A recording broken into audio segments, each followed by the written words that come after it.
ಎಲ್ಲೋ ಒಂದು ಕಡೆಗೆ ಮುಖ್ಯಮಂತ್ರಿಗಳ ಒಂದು ಅಧಿಕಾರ ಹಸ್ತಾಂತರ ತುಂಬ ಸ್ಮೂತಾಗಿ ಆಯಿತು ಅಂತ ನಾವೆಲ್ಲರೂ ಕೂಡ ಅಂದ್ಕೊಂಡಿದ್ವಿ. ಆದರೆ ಒಳ ಹೊಡೆತಗಳು ಏನು ಅಂತೇಳಿ ನಿನ್ನೆಯಿಂದ ಎಲ್ಲ ಕೂಡ ಗೊತ್ತಾಗ್ತಾ ಇದೆ. ಅವರವರಲ್ಲಿರುವಂಥ ಗೊಂದಲಗಳು ಅರ್ಥ ಆಗ್ತಾ ಇದೆ.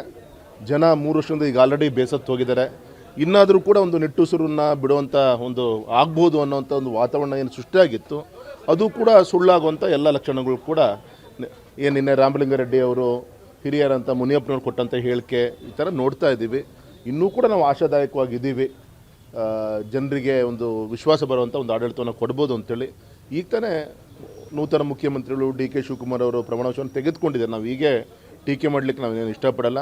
Wait and see. ಅದೇ ಎಲ್ಲೋ ಒಂದು ಕಡೆಗೆ ಆ ವಿಶ್ವಾಸ ಈಗಾಗಲೇ ನಮಗೆ ಕೊರತೆ ನಿನ್ನೆಯಿಂದನೇ ಆ ಗೊಂದಲಗಳಿಂದ ಕಾಣ್ತಾ ಇದೆ ಅಂತ ಕೆಲಸ ಆಯಿತು. ಹಾಗಾಗಿ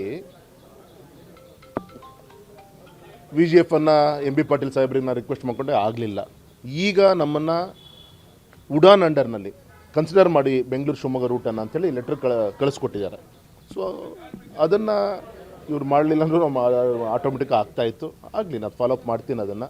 ಸೊ ಉಡಾನ್ ಅಂಡರ್ನಲ್ಲಾದರೂ ಕೂಡ ಈ ರೂಟನ್ನು ಜೋಡಿಸುವಂಥ ಕೆಲಸ ಏನು ಬೇಕು ಮಾಡ್ತಿದ್ವಿ.